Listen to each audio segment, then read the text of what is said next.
ਬਿਸਮਿल्लाहिर्रहमानिर्रहीम अस्सलाम वालेकुम नाइम brother TV ਮੁਬਾਰਕ ਜੀ ਤੁਹਾਡੀ ਖਿਦਮਤ ਚ ਹਾਜ਼ਰ ਹੈ। ਸਾਡੇ ਨਾਲ ਜਵੇਦ ਮੱਲੀ ਸਾਹਿਬ ਨੇ ਨਿਊਜ਼ੀਲੈਂਡ ਤੋਂ 4 ਪ੍ਰੋਗਰਾਮ ਇਹਨਾਂ ਦੇ ਨਾਲ ਅਸੀਂ ਕੀਤੇ ਔਰ ਉਹਦੇ ਜਿਹੜੀ ਤਕਲੀਫ ਦੀ ਗੱਲ ਮੇਰੀ ਸਮਝ ਚ ਆਈ ਹੋਈ ਹੈ ਕਿ ਲੜਾਈ ਕਿਸੇ ਗੱਲ ਤੋਂ ਵੀ ਪਾਕਿਸਤਾਨ ਚ ਹੋਏ ਲੇਕਿਨ ਉਹਦੇ ਉੱਤੇ ਕੇਸ ਐਸਾ ਬਣਾਓ ਜਿਹੜਾ ਤੋਹੀਨੇ ਰਸਾਲਤ ਜਾਂ ਤੋਹੀਨੇ ਕੁਰਾਨ ਤੇ ਬਹੁਤ ਹੀ ਅਫਸੋਸਨਾਕ ਵਾਕਿਆਤ ਨੇ ਔਰ तकलीफ के वाकयात ने। अज मैं क्या नाल एक गपशप प्रोग्राम करने जी। अस्सलाम वालेकुम मली साहब।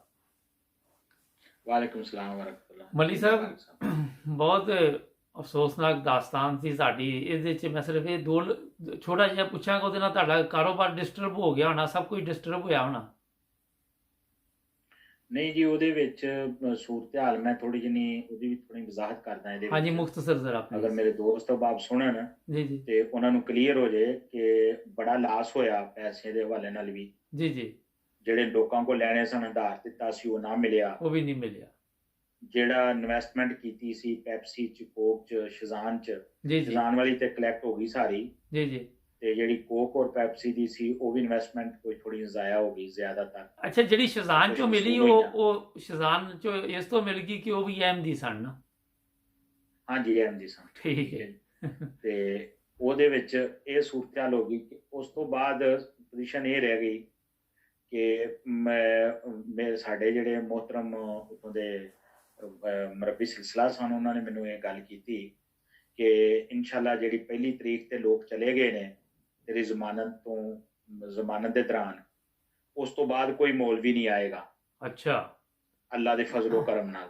कोई भी नहीं ਮੈਂ आया। ਕਿਹਾ ਕਿ ਹਾਂਜੀ ਮਰਬੀ ਸਾਹਿਬ ਇਹ ਕੀ ਗੱਲ ਕੀਤੀ? ਉਹਨਾਂ ਕਿਹਾ ਜੀ ਮੈਨੂੰ ਖਾਬ ਦੇ ਜ਼ਰੀਏ ਕੋਈ ਇਸ਼ਾਰਾ ਕੀਤਾ ਗਿਆ ਮਾਸ਼ਾਅੱਲਾ। ਤਾਂ ਮੈਂ ਉਹਦੀ ਵਜ਼ਾਹਤ ਕਰ ਦਿੱਤੀ। वाह ਉਹ ਉਂਝ ਹੀ ਸੇਮ ਹੀ ਗੱਲ ਹੋਈ ਕਿ ਫਿਰ ਉਸ ਤੋਂ ਬਾਅਦ ਕਿਸੇ ਤਰੀਕ ਦੇ ਉੱਤੇ ਮੇਰੀ ਤੇ ਕੋਈ ਮੌਲਵੀ ਕੋਈ ਬੰਦਾ कोई ਸਾਡੇ गवाह कोई ਆਣ ਕੇ शय नहीं ਪੇਸ਼ आई। ਨਹੀਂ ਹੋਇਆ अच्छा ਮਦਈ।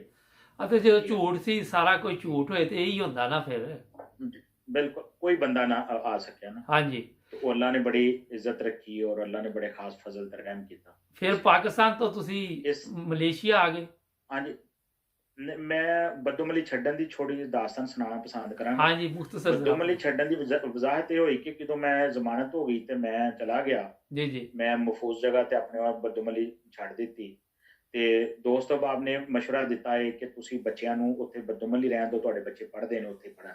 जी जी ਇਸ ਦੌਰਾਨ ਇੱਕ ਬੰਦਾ ਰਾਤ ਦੇ ਟਾਈਮ ਆਇਆ ਤੇ ਪੁਲਿਸ ਵਾਲੇ ਐਸਐਚਓ ਵੱਲੋਂ ਸਾਨੂੰ ਹਦਾਇਤ ਸੀ ਪੱਕੀ ਕਿ ਤੁਹਾਡਾ ਦਰਵਾਜ਼ਾ ਕੋਈ ਵੀ ਆਣ ਕੇ ਖੜਕਾਏ ਤੁਸੀਂ ਦਰਵਾਜ਼ਾ ਨਹੀਂ ਖੋਲਣਾ। ਮੇਰੀ ਹਾਂਜੀ। ਫੈਮਿਲੀ ਨੂੰ ਕਹਿ ਗਏ। अच्छा ਮੇਰੇ ਦੋਸਤ ਸਨ ਕੋਈ ਪੁਲਿਸ ਦੇ ਵਿੱਚ ਮੁਲਾਜ਼ਮ, ਉਹਨਾਂ ਨੇ ਸਖਤੀ ਨਾਲ ਕਹਿ ਦਿੱਤਾ। जी जी ਉਹਨਾਂ ਨੂੰ ਮੇ ਵੀ ਕੋਈ ਹਾਲਾਤਾਂ ਦਾ ਪਤਾ ਹਾਂਜੀ। ਸੀ ਕਿ ਕੀ ਕਰ ਰਹੇ ਨੇ जी ਦੂਸਰੇ जी ਲੋਕ। ਇੱਕ ਦਿਨ ਰਾਤ ਨੂੰ ਇੱਕ ਬੰਦਾ ਆਇਆ, ਉਹਨੇ ਦਰਵਾਜ਼ਾ ਖੜਕਾਇਆ ਕਿ ਮੱਲੀ ਸਾਹਿਬ ਜੇਲ੍ਹ ਚ ਦੇ ਵਿੱਚ ਸਨ ਤੇ ਇਹ ਮੈਨੂੰ ਕਾਗਜ਼ ਉਹਨਾਂ ਦਿੱਤੇ ਸਨ, ਉਹ ਆਂਦੇ ਸਨ ਸਾਡੇ ਘਰ ਦੇ ਦੇ ਇਹ अच्छा ਕਾਗਜ਼ ਵਸੂਲ ਕਰ ਲਓ। हाँ जी ਜਦਕਿ ਮੇਰੇ ਫੈਮਿਲੀ ਲੋਕਾਂ ਨੂੰ ਪਤਾ ਸੀ ਕਿ ਦਰਵਾਜ਼ਾ ਨਹੀਂ ਖੋਲਣਾ। ਮੇਰੇ ਜੀ। ਬੱਚੇ ਸਨ ਇਕੱਲੇ ਤੇ ਮੇਰੀ ਵਾਈਫ ਸਨ ਬਸ, जी जी ਹੋਰ ਕੋਈ ਨਹੀਂ ਸੀ ਉੱਥੇ ਰਹਿੰਦਾ, ਕੋਈ जी जी ਮਰਦ ਕੋਈ ਨਹੀਂ ਸੀ ਘਰ। जी जी ਉਹਨਾਂ ਦਰਵਾਜ਼ਾ ਕੋਈ ਨਾ ਖੋਲਿਆ। जी जी ਉਹਨਾਂ ਨਾਲ ਮਸਾਏ ਦਾ ਫੋਨ ਨੰਬਰ ਲਿਆ ਸੀ, ਉਹਨਾਂ ਨੂੰ ਕਾਲ ਕੀਤੀ ਕਿ ਇਹ ਕੌਣ ਬੰਦਾ ਹੈ ਦੇਖਿਆ ਜਾਏ। ਇੰਨੀ ਦੇਰ ਚੋਂ ਬੰਦਾ ਗਾਇਬ ਹੋ ਗਿਆ। ਫਿਰ हाँ ਮੇਰੀ ਫੈਮਿਲੀ ਬੜੀ ਤਿਆਰ ਕਰਨ ਡੈ ਪਈ ਹਰ ਲਿਹਾਜ਼ ਨਾਲ। ਮੇਰੇ ਨਾਲ ਵੀ ਗੱਲ ਸ਼ੇਅਰ ਹੋ ਗਈ। जी जी ਮੈਂ ਕਿਹਾ ਤੁਸੀਂ ਇੰਦਾ ਬਾਅਦ ਕੋਈ ਦਰਵਾਜ਼ਾ ਨਹੀਂ ਖੋਲਣਾ, ਸ਼ਾਮ ਤੋਂ ਬਾਅਦ ਬਾਹਰ ਬੱਚੇ ਨਹੀਂ ਜਾਣਾ। ਬੱਚੇ ਜਦੋਂ ਸਕੂਲ 'ਚ ਜਾਂਦੇ ਰਹੇ, ਬੱਚਿਆਂ ਨੂੰ ਬੜੀ ਹੂਟਿੰਗ ਕਰਦੇ ਰਹੇ ਦੂਸਰੇ ਮਸਲਕ ਦੇ ਲੋਕ, ਬੱਚੇ ਜੀ, ਜਿਹੜੇ ਜੀ। ਸਕੂਲਾਂ 'ਚ ਪੜ੍ਹਦੇ ਸੀ जी जी ਕਿ ਤੁਹਾਡਾ ਵਾਲਦ ਨੇ ਇਹ ਕੀਤਾ, ਤੁਸੀਂ ਮਰਜ਼ਈ ਜੇ, ਤੁਸੀਂ ਇਹ ਜੇ। ਬੱਚੇ ਛੋਟੇ ਸੀ, ਉਹ ਸਵਾਲ ਆਣ ਕੇ ਵਾਲਦਾ ਨਾ ਕਰਨਾ ਕਿ ਇਹ ਕੀ ਗੱਲ ਹੈ, ਕੀ ਬਾਤ। जी जी ਉਹ ਉਹਨਾਂ ਨੂੰ ਸਮਝਾਉਣਾ, ਉਹਨਾਂ ਨੂੰ ਤਲਾਸਾ ਦੇਣਾ जी ਵਾਲਦਾ ਨੇ। किन्ने किन्ने साल ਦੇ ਸੀ ਤੇ ਬੱਚੇ ਇਹਦੇ ਤੁਹਾਡੇ ਵਿੱਚ ਉਦੋਂ? ਬੱਚੇ ਉਸ ਟਾਈਮ ਤਕਰੀਬਨ ਹੈ ਸਨ 7-7 8-8 ਸਾਲ ਦੇ, 9 ਅੱਛਾ। ਸਾਲ ਦੀ। ਠੀਕ ਫਿਰ ਉਤੋਂ ਤੁਸੀਂ ਮਤਲਬ 10 ਸਾਲ ਤੋਂ ਛੋਟੇ ਸਨ। ਅੱਛਾ ਫਿਰ ਅੱਗੇ ਕਿੱਥੇ ਗਏ ਦਸ ਸਾਲ। ਤੁਸੀਂ? ਕਿਉਂਕਿ ਇਹਦੇ ਚ ਅਸੀਂ ਪ੍ਰੋਗਰਾਮ ਖਤਮ ਕਰਨਾ ਚਾਹ ਰਹੇ ਹਾਂ। ਹਾਂਜੀ ਮੈਂ ਉਹੀ ਅੱਛਾ ਇਸ ਤੋਂ ਬਾਅਦ ਫਿਰ ਦੁਬਾਰਾ ਉਹ ਬੰਦਾ ਆਇਆ ਰਾਤ ਦੇ ਟਾਈਮ। ਅੱਛਾ ਉਹ ਆਣ ਕੇ ਸਾਡੇ ਸੀੜੀਆਂ ਦੇ ਰਸਤੇ ਥੱਲੇ ਉਤਰ ਗਿਆ ਸਾਡੇ ਸੇਮ 'ਚ। ਅੱਛਾ ਸੇਮ 'ਚ ਉਤਰ ਕੇ ਆਣ ਕੇ ਤੇ ਦਰਵਾਜ਼ਾ ਖੜਕਾਉਂਦਾ ਰਿਹਾ। ਹਾਂ ਠੀਕ ਹੈ ਜੀ ਕਿ ਕੋਈ ਬਾਹਰ ਨਿਕਲੇ। ਜੀ ਜੀ ਉਹ ਮੇਰੀ ਮਿਸਿਸ ਨੇ ਫੋਨ ਕੀਤਾ ਕਿ ਸਾਡਾ ਕੋਈ ਬੂਹਾ ਖੜਕਾਉਂਦਾ ਹੈ ਤੇ ਵੇਖਿਆ ਜਾਏ ਨਾਲ ਦੇ ਮਸਾਇਆਂ ਨੂੰ ਕਿ ਸਾਡੇ ਬਾਹਰ ਬੂਹੇ ਇਸ ਟਾਈਮ ਕੌਣ ਹੈ ਰਾਤ ਦੇ ਟਾਈਮ। ਜੀ ਜੀ ਉਹ ਕਿਦੋਂ ਉਹਨੂੰ ਪਤਾ ਲੱਗਾ ਕਿ ਫੋਨ ਦੇ ਜ਼ਰੀਏ ਸਾਰੇ ਕੰਮ ਚੱਲ ਰਹੇ ਨੇ, ਉਹਨੂੰ ਵੀ ਆਵਾਜ਼ ਜਾ ਰਹੀ ਸੀ, ਬਾਹਰ ਬੈਠਾ ਸੀ ਸੇਮ 'ਚ। ਹਾਂਜੀ ਉਹਨੇ ਦਰਵਾਜ਼ਾ ਖੜਕਾਉਣਾ ਬੰਦ ਕਰ ਦਿੱਤਾ। ਅੱਛਾ ਉਸੇ ਜਗ੍ਹਾ ਤੇ ਵਾਸ਼ਿੰਗ ਮਸ਼ੀਨ ਇੱਕ ਜਗ੍ਹਾ ਤੇ ਪਈ ਸੀ। ਜੀ ਉਹਨੇ ਜੀ ਵਾਸ਼ਿੰਗ ਮਸ਼ੀਨ 'ਚੋਂ ਕੱਪੜੇ ਕੱਢ ਕੇ, ਸਰਦੀਆਂ ਦੇ ਦਿਨ ਸਨ, ਉੱਥੇ ਬਹਿ ਗਿਆ, ਸਾਰੀ ਰਾਤ ਬੈਠਾ ਰਿਹਾ। ਉਹ ਸਿਗਰਟ ਪੀਂਦਾ ਰਿਹਾ ਜਦੋਂ ਫਜਰ ਦੀ ਨਮਾਜ਼ ਦਾ ਟਾਈਮ ਹੋਇਆ ਤੇ ਮੇਰੀ ਮਿਸਿਸ ਉੱਠੇ, ਉਹਨਾਂ ਵਜ਼ੂ ਕੀਤਾ, ਬੱਚਿਆਂ ਨੂੰ ਉਠਾਇਆ, ਉੱਠੋ ਤਾਂ ਵਜ਼ੂ ਕਰੋ ਤੇ ਨਮਾਜ਼ ਪੜ੍ਹੀ। ਹਾਂ ਹਾਂ ਉਹ ਇਸੇ ਤਰ੍ਹਾਂ ਹੀ ਬੱਚਿਆਂ ਨੂੰ ਉਠਾਇਆ, ਬੱਚੇ ਜ਼ਰਾ ਢਿੱਲੇ ਮੱਠੇ ਸਨ ਤੇ ਮਿਸਿਸ ਜਾ ਕੇ ਵਜ਼ੂ ਕਰਨ ਟੁਰ ਗਏ। ਜਦੋਂ ਵਜ਼ੂ ਕਰਕੇ ਆਏ ਵਾਪਸ ਤੇ ਲਾਈਟ ਬਾਲ ਕੇ ਗਏ ਸਨ ਅੰਦਰ ਦੀ ਕਮਰੇ ਦੀ, ਹਾਂ ਜਦੋਂ ਵਾਪਸ ਆਏ ਤਾਂ ਬੰਦ ਹੋ ਗਈ ਲਾਈਟ। ਹਾਂ ਹਾਂ ਲਾਈਟ ਜਦੋਂ ਬੰਦ ਹੋਈ, ਉਹ ਇਸੇ ਤਰ੍ਹਾਂ ਉਸ ਬੰਦੇ ਨੇ ਇਹਨਾਂ ਦੇ ਮੂੰਹ ਦੇ ਅੱਗੇ ਹੱਥ ਰੱਖ ਦਿੱਤਾ ਅੱਛਾ ਔਰ ਕਿਹਾ ਕਿ ਸ਼ੋਰ ਨਹੀਂ ਪਾਣਾ। ਇਹਨਾਂ ਨੇ ਤੁਹਾਡੀ ਚੀਖ ਮਾਰੀ, ਡਰ ਗਏ ਲੇਡੀ ਸਨ। ਹਾਂਜੀ ਉਹ ਬੱਚੇ ਜਿਹੜੇ ਸਨ, ਉਹ ਬੱਚੇ ਡਰ ਕੇ ਤੇ ਦੌੜ ਕੇ ਬਾਹਰ ਨਿਕਲ ਗਏ। ਅੱਛਾ ਉਹ ਛੱਤ ਤੇ ਚੜ ਕੇ ਉਹਨਾਂ 'ਚ ਸ਼ੋਰ ਪਾ ਦਿੱਤਾ, ਚੋਰ ਚੋਰ ਚੋਰ। ਉਹ ਚੋਰ ਜਿਹੜਾ ਸੀ, ਉਹਨੇ ਮੇਰੀ ਮਿਸਿਸ ਨੂੰ ਛੱਡ ਕੇ ਤੋਂ ਦੌੜ ਪਿਆ। ਹਾਂਜੀ ਉਹ ਵੀ ਛੱਤ ਵੱਲ ਨੂੰ ਗਿਆ, ਦੂਸਰੇ ਪਾਸੇ ਤਾਲਾ ਲੱਗਾ ਸੀ ਅੱਛਾ ਗੇਟ ਵਾਲੀ ਸਾਈਡ ਤੇ। ਜੀ ਜੀ ਉਹ ਜਦੋਂ ਛੱਤ ਵੱਲ ਨੂੰ ਗਿਆ ਤਾਂ ਛੱਤ ਕੋਲੋਂ ਉਹਨੂੰ ਦੌੜਿਆ ਕੋਈ ਨਾ ਜਾਏ ਕਿਸੇ ਪਾਸੇ ਨੂੰ, ਕਿੱਧਰ ਜਾਣਾ ਹੈ।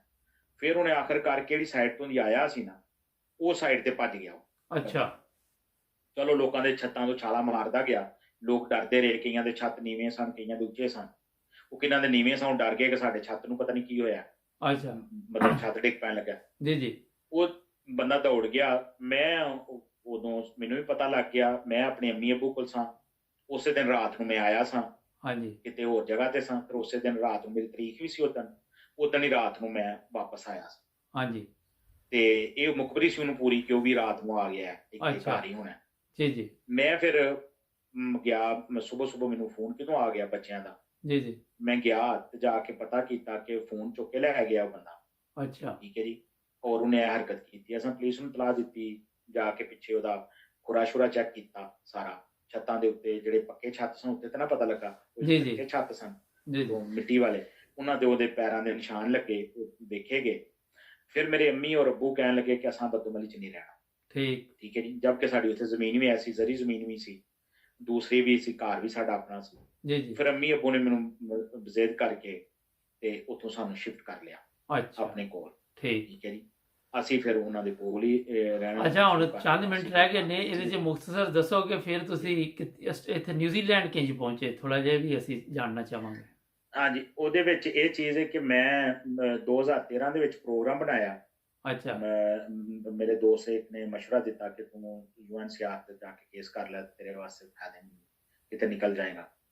ਫਿਰ ਮੈਂ ਇੱਥੇ 2014 ਦੇ ਵਿੱਚ ਫਰਵਰੀ ਦੇ ਮਹੀਨੇ ਦੇ ਵਿੱਚ ਮੈਂ ਮਲੇਸ਼ੀਆ ਪਹੁੰਚ ਗਿਆ। ਹਾਂਜੀ ਤੇ ਉਹਦੀ ਵੀ ਦਾਸਤਾਨ, ਤੇ ਤੁਸੀਂ ਟਾਈਮ ਥੋੜਾ ਦੱਸ ਦਿਓ ਕਿ, ਲੇਕਿਨ ਮੈਂ ਤੁਹਾਨੂੰ ਉਹਦੀ ਛੋਟੀ ਜਿਹੀ ਦਾਸਤਾਨ ਸੁਣਾ ਦੇਣਾ। ਜਦੋਂ ਮੈਂ ਪ੍ਰੋਗਰਾਮ ਬਣਾਇਆ, ਮੇਰੇ ਕਾਦੀਆਨ ਦੇ ਵੀਜ਼ੇ ਲੱਗੇ ਸਨ ਪੂਰੀ ਫੈਮਿਲੀ ਦੇ, ਜੀ ਅਸਾਂ ਕਾਦੀਆਨ ਜਾਣਾ ਸੀ। ਜੀ ਜੀ ਇਸੇ ਤਰ੍ਹਾਂ ਨਹੀਂ ਉਹਨਾਂ ਮੇਰੇ ਦੋਸਤ ਨੇ ਮੈਨੂੰ ਮਸ਼ਵਰਾ ਦਿੱਤਾ ਕਿ ਤੂੰ ਮਲੇਸ਼ੀਆ ਦੇ ਵੀਜ਼ੇ ਲੱਗ ਰਹੇ ਨੇ ਤੇ ਤੂੰ ਵੀਜ਼ੇ ਲਵਾ ਲੈ। ਅੱਛਾ ਮੈਂ ਦਫ਼ਤਰ ਦਰਵੇਸ਼ਾਂ ਦੇ ਦਰਖਾਸਤ ਕੀਤੀ, ਉਹਨਾਂ ਕੋਲ ਪਾਸਪੋਰਟ ਲਏ, ਮਲੇਸ਼ੀਆ ਦੇ ਵੀਜ਼ੇ ਲਵਾਏ, ਹਾਂਜੀ ਲੱਗ ਕੇ ਆ ਗਏ। ਤੇ ਇਸੇ ਤਰ੍ਹਾਂ ਮੇਰੀ ਵਾਈਫ ਨੂੰ ਬ੍ਰੈਸਟ ਟਿਊਮਰ ਦੀ ਸ਼ਿਕਾਇਤ ਹੋ ਗਈ, ਓਹੋ ਉਹਨਾਂ ਦੇ ਵੀਜ਼ਾ ਲੱਗਾ ਸੀ। ਜੀ ਜੀ ਉਹ ਫਿਰ ਅਸੀਂ ਮਸ਼ਵਰਾ ਕੀਤਾ, ਉਹਨਾਂ ਕਿਹਾ ਜੀ ਕਿ ਤੁਸੀਂ ਜਲਸਾ ਸਲਾਨਾ ਤੇ ਜਾਣਾ, ਹੋ ਆਓ ਕਾਦੀਆਨ ਤੇ ਵਾਪਸੀ ਤੇ ਆਣ ਕੇ ਦੀ ਸਰਜਰੀ ਕਰਵਾ ਲੈਣਾ, ਹਾਂਜੀ ਅੱਗੋਂ ਟ੍ਰੀਟਮੈਂਟ ਕਰਵਾ ਲੈਣਾ। ਅਸੀਂ ਇਸੇ ਤਰ੍ਹਾਂ ਨੇ ਸਾਰਾ ਪ੍ਰੋਸੈਸ ਮੁਕੰਮਲ ਕਰਕੇ ਅਸੀਂ ਕਾਦੀਆਨ ਚਲੇ ਗਏ। ਬੜੀ ਦੁਆ ਕੀਤੀ ਬੈਤੁਲ ਦੁਆ ਦੇ ਵਿੱਚ ਜਾ ਕੇ, ਉਹ ਜੀ, ਜੀ। ਦੁਆਵਾਂ ਜਿੰਨੀਆਂ ਕੀਤੀਆਂ ਅਲਹਮਦੁਲਿਲਾ ਅੱਜ ਅੱਲਾਹ ਤਾਲਾ ਨੇ ਸਾਰੀਆਂ ਕਬੂਲ ਕੀਤੀਆਂ। ਮਾਸ਼ਾਅੱਲਾ। ਫਿਰ ਅਸੀਂ ਆਪਣੀ ਮਿਸਿਸ ਦਾ ਮੈਂ ਸਰਜਰੀ ਵੀ ਕਰਵਾ ਦਿੱਤੀ, ਜੀ ਜੀ ਔਰ ਫਿਰ ਨਾਲ ਉਹਨਾਂ ਦੀ ਫਸਟ ਜਿਹੜੀ ਸੀ ਟ੍ਰੀਟਮੈਂਟ ਟਿਊਮਰ ਦੀ, ਉਹ ਵੀ ਅਸੀਂ ਕਰਵਾ ਦਿੱਤੀ। ਮੈਂ ਕਰਵਾ ਕੇ ਆਪਣੇ ਬੱਚਿਆਂ ਨੂੰ ਲੈ ਕੇ ਤੇ ਮੈਂ ਇਕੱਲਾ ਮਿਸਿਸ ਨੂੰ ਉੱਥੇ ਛੱਡ ਕੇ ਤੇ ਅਸੀਂ ਮਲੇਸ਼ੀਆ ਆ ਗਿਆ। ਅੱਛਾ ਮਲੇਸ਼ੀਆ ਆਇਆ ਨੂੰ ਅਜੇ ਮੈਨੂੰ 1.5 ਮਹੀਨਾ ਹੋਇਆ ਸੀ। ਤੇ ਮਲੇਸ਼ੀਆ ਦੇ ਵਿੱਚ ਟਰੈਵਲ ਕਰਨ ਦੇ ਦੌਰਾਨ ਅਸੀਂ ਰੈਸਟ ਹੋ ਗਏ, ਮੈਂ ਹੋ ਗਿਆ ਨਾਲ ਅੱਛਾ। ਮੇਰੇ ਦੂਸਰੇ ਦੋਸਤ ਸਨ, ਹੋਰ ਕੋਈ 3, ਅਸੀਂ 4 ਦੋਸਤ ਰੈਸਟ ਹੋ ਗਏ। ਰੈਸਟ ਹੋਣ ਤੋਂ ਬਾਅਦ ਮੈਂ ਤੇ 1 ਸਾਲ ਤੇ 3 ਮਹੀਨੇ ਜੇਲ੍ਹ ਚ ਰਿਹਾ। ਉਹ ਤੁਹਾਡੀ ਹੈ। ਅੱਛਾ ਤੇ ਉਹ ਬੱਚੇ ਕਿੱਥੇ ਸੀ ਉਸ ਟਾਈਮ? ਤਾਂ ਅਸੀਂ ਕਹਿੰਦੇ ਵਾਈਫ ਨੂੰ ਪਾਕਿਸਤਾਨ ਛੱਡਿਆ, ਬੱਚੇ ਤੁਹਾਡੇ ਨਾਲ ਸੀ? ਅੱਜ ਬੱਚੇ ਜਿਹੜੇ ਸਨ UNHCR ਕਹਿਣ ਲੱਗਾ ਸਾਨੂੰ ਦੇ ਦਿਓ, ਮੈਂ ਉਹਨਾਂ ਨੂੰ ਦਿੱਤੇ, ਉਹ ਕਮਿਊਨਿਟੀ ਦੇ ਸਪੁਰਦ ਕਰ ਦਿੱਤੇ ਕਿ ਤੁਸੀਂ ਇਹਨਾਂ ਦੀ ਲੁੱਕ ਆਫਟਰ ਕਰੋ। ਖਰਚਾ ਉਹਨਾਂ ਦੇ ਕੋਲ ਹੈ ਸੀ ਬੱਚਿਆਂ ਕੋਲ, ਉਹ ਆਪਣਾ ਖਰਚਾ ਆਪ ਕਰਦੇ ਰਹੇ, ਲੇਕਿਨ ਕਮਿਊਨਿਟੀ ਉਹਨਾਂ ਦੀ ਸਰਬਰਾਈ ਕਰਦੀ ਰਹੀ। ਜਮਾਤ ਦੀ ਕਮਿਊਨਿਟੀ ਜਿਹੜੀ ਬਣੀ ਸੀ ਉੱਥੇ, ਉਹ ਸਾਡੇ ਜਮਾਤ ਉਹਨਾਂ ਦੀ ਲੁੱਕ ਆਫਟਰ ਕਰਦੇ ਰਹੇ, ਜਿਹੜੇ ਸਾਡੇ ਬਣੇ ਸਨ UNHCR ਦੀ ਅੱਛਾ ਕਮੇਟੀ ਦੇ ਠੀਕ। ਤੇ ਚੇਅਰਮੈਨ। ਤੁਸੀਂ 1 ਸਾਲ 3 ਮਹੀਨੇ ਫਿਰ ਜੇਲ੍ਹ 'ਚ? ਹਾਂ ਜੀ, ਫਿਰ ਤੁਸੀਂ ਜੇਲ੍ਹ 'ਚ 1 ਸਾਲ 3 ਮਹੀਨੇ? ਹਾਂ, ਮੈਂ 1 ਸਾਲ 3 ਮਹੀਨੇ ਜੇਲ੍ਹ ਦੇ ਵਿੱਚ ਰਿਹਾ। ਇਸ ਦੌਰਾਨ ਅੱਲਾਹ ਤਾਲਾ ਨੇ ਮੁਖਤਲਿਫ ਵਾਕਿਆਤ ਉੱਥੇ ਜੇਲ੍ਹ 'ਚ ਵੀ ਦੇਖਣ ਨੂੰ ਦਿੱਤੇ। ਸਭ ਤੋਂ ਵੱਡਾ ਤੇ ਇਹ ਦਿੱਤਾ ਕਿ ਇਹ ਜੇਲ੍ਹ 'ਚ ਕਿਸੇ ਨਾਲ ਅਸੀਂ ਫਸਟ ਟਾਈਮ ਗਏ, ਪਹਿਲੇ ਵੀਕ ਦੇ ਵਿੱਚ ਹੀ ਉਹ ਵਾਲ ਤਾਰ ਦਿੰਦੇ ਨੇ। ਉਹ ਵਾਲ ਤਾਰਨ ਵਾਸਤੇ ਸਾਨੂੰ ਬਾਹਰ ਲੈ ਕੇ ਗਏ। 4 ਬੈਰਕਾਂ ਸਨ, ਮੱਲੀ ਸਾਹਿਬ, ਇਹਨਾਂ ਦੇ ਵਿੱਚ 2-2, 250 ਬੰਦਾ ਸੀ। ਮੱਲੀ ਸਾਹਿਬ ਇਹ ਤੇ ਤੁਹਾਡੀ ਤੇ ਜੀ ਭਾਜੀ। ਇੱਕ ਦਾਸਤਾਨ ਮੁੱਕਦੀ ਤੇ ਦੂਸਰੀ ਸ਼ੁਰੂ ਹੋ ਜਾਂਦੀ ਹੈ ਕਿ ਮੈਨੂੰ ਤਾਂ ਲੱਗਦਾ ਹੈ ਸਾਰਾ ਦਿਨ ਜੀ ਤੁਹਾਡਾ ਜੀ। ਪ੍ਰੋਗਰਾਮ ਕਰਨਾ ਪੈਣਾ ਮੈਨੂੰ ਨਾ। ਅੱਛਾ ਨਹੀਂ, ਇਹ ਕਰਨਾ ਪਏਗਾ। ਇਹ ਦਾਸਤਾਨ ਜਿਹੜੀ ਹੈ ਨਾ, ਇਹ ਉਹਦੇ ਨਾਲ ਦਿਲਚਸਪ ਹੋਦੀ ਹੈ। ਅੱਛਾ ਅੱਛਾ, ਮੈਂ ਚਲੋ ਉਹਨੂੰ ਬੜਾ ਇਹ ਸ਼ਾਰਟ ਕਰਕੇ ਵੀ ਬਿਆਨ ਕੀਤਾ ਤੁਹਾਡੇ ਨਾਲ। ਠੀਕ ਹੈ, ਬੜੀ ਮਿਹਰਬਾਨੀ ਹੈ। ਅੱਛਾ, ਫਿਰ ਉਹ ਤੁਹਾਡੇ ਹਾਂਜੀ। ਵਾਲ ਨਹੀਂ ਤਾਰੇ ਤੇ ਇਹਨੂੰ ਜ਼ਰਾ ਹੁਣ ਇਹ ਹੈ ਕਿ ਜ਼ਰਾ ਹੋਰ ਹੀ ਕਰ ਲੈਣੇ ਪ੍ਰੋਗਰਾਮ, ਲੇਕਿਨ ਜ਼ਰਾ ਮੁਖਤਸਰ ਰੱਖਿਓ ਹੁਣ ਨਾ, ਕਿਉਂਕਿ ਕਾਫੀ ਲੰਬਾ ਸਾਡੇ ਪ੍ਰੋਗਰਾਮ ਮੁਕਤਸਰ ਚ ਰੱਖਣੇ ਜਿਹੜੇ ਵਾਕਿਆਤ ਨੇ ਉਹੀ ਸੁਣਾਉਣ ਰੱਖਾਂ ਇਹਦੇ ਵਿੱਚ, ਹਾਂਜੀ। ਕੋਈ ਚੀਜ਼ ਸੁਣਾ। ਜੀ ਜੀ ਇਹਦੇ ਦੌਰਾਨ ਮੈਂ ਜਦੋਂ ਫੜਿਆ ਗਿਆ, ਅਰੈਸਟ ਹੋ ਗਿਆ, ਤੇ ਉਹ ਦੂਸਰੇ ਦੋਸਤ ਜਿਹੜੇ ਸਨ ਉਹ ਤੇ ਕਹਿਣ ਲੱਗੇ ਕਿ ਅਸਾਂ ਨਹੀਂ ਰਹਿਣਾ, ਅਸਾਂ ਵਾਪਸ ਟੁਰ ਜਾਣਾ। ਜੀ ਜੀ ਤੇ ਪਹਿਲੇ ਵੀਕ ਦੀ ਪਹਿਲੇ ਗੱਲ ਸੁਣਾਦਾ, ਫਿਰ ਦੂਸਰੀ ਸੁਣਾਦਾ।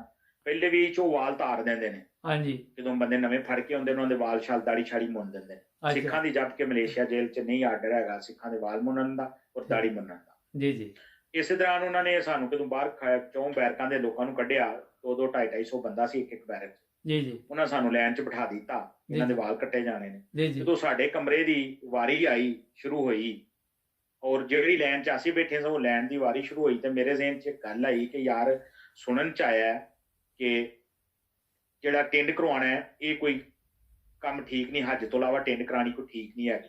ਜਾਂ ਗਰਮੀਆਂ 'ਚ ਕਰਾਣੀ ਦੋ ਬੱਚੇ ਸਹੀ ਜਿਹੜੇ ਸਨ ਨਾਲ ਬੈਠੇ ਗਏ, ਤੇ ਉਹਨਾਂ ਨੂੰ ਮੈਂ ਪੁੱਛਿਆ ਤੇ ਉਹ ਕਹਿਣ ਲੱਗੇ ਕਿ ਅਸਾਂ ਵੀ ਹਵਾਲਾ ਨਹੀਂ ਸਾਨੂੰ ਯਾਦ, ਤੇ ਲੇਕਿਨ ਸੁਣਿਆ ਅਸਾਂ ਵੀ ਹੈ ਇੰਜ ਦਾ ਹੀ। ਅੱਛਾ ਉਹ ਅਸੀਂ ਪਿੱਛੇ ਹਾਫਜ਼ੇ ਕੁਰਾਨ ਸਨ ਦੋ, ਜਿਹੜੇ ਦੂਸਰੀ ਜਮਾਤ ਨਾਲ ਤਲਕ ਰੱਖਦੇ ਸਨ, ਪਾਕਿਸਤਾਨੀ ਸਨ ਉਹ ਵੀ। ਹਾਂਜੀ ਮੈਂ ਉਹਨਾਂ ਨੂੰ ਪੁੱਛਿਆ, ਉਹ ਕਹਿਣ ਲੱਗੇ ਜੀ ਸਾਨੂੰ ਤੇ ਪਤਾ ਕੋਈ ਨਹੀਂ, ਤੁਸੀਂ ਇਹ ਟਿੰਡਾਂ ਦੀ ਗੱਲ ਕਰਦੇ ਹੋ, ਸਾਡੀਆਂ ਤਾਂ ਏਡੀਆਂ ਏਡੀਆਂ ਦਾੜੀਆਂ ਵੀ ਉਹਨਾਂ ਮੁੰਨ ਛੱਡਣੀਆਂ ਨੇ, ਅਸੀਂ ਹਾਫਜ਼ੇ ਕੁਰਾਨ ਵੀ ਆ, ਤੇ ਤੁਹਾਨੂੰ ਸਿਰ ਦੀਆਂ ਪਈਆਂ ਨੇ ਗੱਲਾਂ।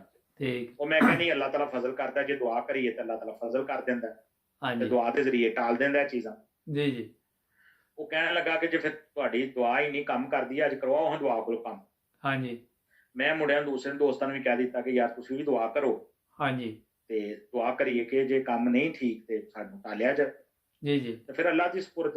ਮੌਲ ਵੀ ਆਖਣ ਲੱਗੇ ਕਿ ਵੇਖ ਲੈਨੇ ਅੱਜ ਤੁਹਾਡੀ ਦੁਆ 'ਚ ਕਿੰਨਾ ਕੁ ਅਸਰ ਹੈ। ਮੈਂ ਜੀ ਵੇਖ ਲਿਓ, ਜੇ ਅੱਲਾਹ ਫਜ਼ਲ ਕਰੇਗਾ ਸਾਡੇ ਵਾਲ ਨਹੀਂ ਕੱਟੇ ਜਾਣਗੇ। ਅੱਛਾ ਉਹ ਮੈਂ ਗੱਲ ਕਿਤੋਂ ਇੰਨੀ ਕੁ ਕੀਤੀ, ਮੈਂ ਬੇਖਤਿਆਰ ਰੋ ਕੇ ਦੁਆ ਸ਼ੁਰੂ ਕਰ ਦਿੱਤੀ। ਤੇ ਮੌਲਵੀ ਹੱਸਣ ਕਿ ਇਹ ਸਾਡੇ ਸਿਰ ਤੇ ਦਾੜੀਆਂ ਮੁੰਨੀਆਂ ਜਾਣੀਆਂ ਨੇ, ਇਹ ਭਾਈ ਦੇ ਸਿਰ ਮੁੰਨਿਆ ਜਾਣਾ, ਤੇ ਰੋਂਦਾ ਪਿਆ। ਹਾਂਜੀ ਉਹ ਦੂਸਰੇ ਦੋਸਤ ਕਹਿਣ ਲੱਗੇ ਕਿ ਦੁਆ ਪੇ ਕਰਦੇ ਨੇ ਅੱਲਾਹ। ਅੱਛਾ ਉਹਨੇ ਆਖਿਆ ਇੰਜ ਵੀ ਦੁਆ ਅਸੀਂ ਪਹਿਲੀ ਵਾਰੀ ਸੁਣੀ ਹੈ। ਹਾਂਜੀ ਉਹਨੇ ਆਖਿਆ ਦੁਆ ਹੀ ਰੱਬ ਨੂੰ ਰੋ ਕੇ ਮਨਾਇਆ ਜਾਂਦਾ, ਮਾਂ ਨੂੰ ਕਿੰਝ ਰੋ ਕੇ ਤੁਸੀਂ ਮਨਾ ਲੈਂਦੇ ਹੋ, ਤੇ ਰੱਬ ਨੂੰ ਵੀ ਰੋ ਕੇ ਮਨਾਓ। ਜੀ ਜੀ ਇਸੇ ਦੌਰਾਨ ਹੀ ਜਦੋਂ ਸਾਡੀ ਲੈਣ ਦੀ ਵਾਰੀ ਸ਼ੁਰੂ ਹੋਈ, ਜੀ ਜੀ ਤੇ ਮੈਂ ਖੁਦਾ ਦੇ ਅੱਗੇ ਦੁਆ ਕਰ ਹੀ ਰਿਹਾ ਸਾਂ, ਰੋ ਰਿਹਾ ਸਾਂ, ਤੇ ਅਚਾਨਕ ਮਸ਼ੀਨ ਦੀ ਖੜ ਦੀ ਆਵਾਜ਼ ਆਈ। ਇੱਕ ਦੋ ਮਸ਼ੀਨਾਂ ਲੱਗੀਆਂ ਸਨ, ਉਹ ਖਰਾਬ ਹੋ ਗਈ। ਚਲੋ ਫਿਰ ਦੂਸਰੀ ਮਸ਼ੀਨ ਵਾਲੇ ਕੋਲੋਂ ਉਹਨੇ ਮੰਗੀ ਕਿ ਇਹ ਬੰਦੇ ਦੇ ਵਾਲ ਥੋੜੇ ਜਿਹੇ ਰਹਿ ਗਏ ਨੇ, ਲਾ ਲਈਏ। ਉਹਨੇ ਉਹਦੇ ਕੋਲ ਲੈ ਕੇ ਉਹਦੇ ਲਾ ਕੇ ਉਹਨੂੰ ਛੱਡਿਆ, ਤੇ ਦੂਸਰੇ ਨੂੰ ਕਿਦੋਂ ਲਾਉਣ ਲੱਗੇ ਮਸ਼ੀਨ, ਨਵੇਂ ਬੰਦੇ ਨੂੰ, ਦੂਸਰੀ ਮਸ਼ੀਨ ਵੀ ਉਹ ਵੀ ਖਰਾਬ ਹੋ ਗਈ ਉਸੇ ਟਾਈਮ। ਚਲੋ ਦੁਆ ਕਬੂਲ ਹੋ ਗਈ। ਦੋਵੇਂ ਮਸ਼ੀਨਾਂ ਖਰਾਬ ਹੋ ਗਈਆਂ ਅਚਾਨਕ। ਤੇ ਸਾਡੀ ਬੈਰਕ ਸਾਰੀ ਨੂੰ ਨਾ ਕਿਹਾ ਕਿ ਉੱਠੋ ਤਾਂ ਜਾਓ, ਅੰਦਰ ਚਲੇ ਜਾਓ ਸਾਰੇ, ਤੁਹਾਡੇ ਫੇਰ ਕੱਟਾਂਗੇ ਵਾਲ। ਅੱਛਾ ਫਿਰ ਮੈਂ 1 ਸਾਲ 1 ਮਹੀਨਾ ਤੇ 17 ਦਿਨ ਉਸ ਬੈਰਕ 'ਚ ਰਿਹਾ, ਤੇ ਵਾਲ ਹੀ ਨਹੀਂ ਕਿਸੇ ਕੱਟੇ, ਦੇ ਵਾਲ ਨਹੀਂ ਕੱਟੇ ਗਏ। ਉਹ ਤੇ ਉਹ ਤੇ ਬੜੇ ਬੜੇ ਵੱਡੇ ਹੋ ਗਏ ਹੋਣੇ ਜੀ। ਠੀਕ ਹੈ। ਅੱਛਾ ਨਾਜ਼ਰੀਨ ਨਹੀਂ, ਲੋਕ ਕੱਟ ਲੈਂਦੇ ਸਨ। ਅੱਛਾ ਅੱਛਾ ਨਾਜ਼ਰੀਨ, ਪ੍ਰੋਗਰਾਮ ਇੱਕ ਹੋਰ ਘਰ ਨੇ, ਮੱਲੀ ਸਾਹਿਬ ਦੀਆਂ ਗੱਲਾਂ ਬੜੀਆਂ ਦਿਲਚਸਪ ਨੇ। ਜੁੜੇ ਰਹੋ ਨਾਈਨ ਬ੍ਰਦਰਜ਼ ਟੀਵੀ ਦਾ ਪ੍ਰੋਗਰਾਮ ਪਾਰਟ 6 ਦੇ ਵਿੱਚ ਤੁਸੀਂ ਬਾਕੀ ਦੀ ਗੱਲਬਾਤ ਸੁਣੋਗੇ। ਸਬਸਕ੍ਰਾਈਬ ਕਰਨਾ ਨਾ ਭੁੱਲਣਾ। ਅੱਲਾ ਹਾਫਿਜ਼।